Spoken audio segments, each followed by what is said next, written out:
Excellencies, Pakistan fully supports Iran's inherent right to self-defense under Article 51 of the UN Charter in response to the blatant and unprovoked Israeli aggression.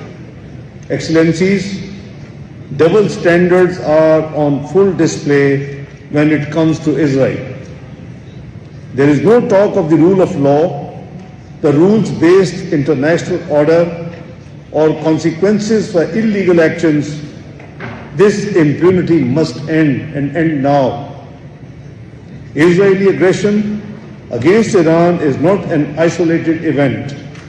It is part of a dangerous and consistent pattern of militarism that Israel has demonstrated across the Middle East.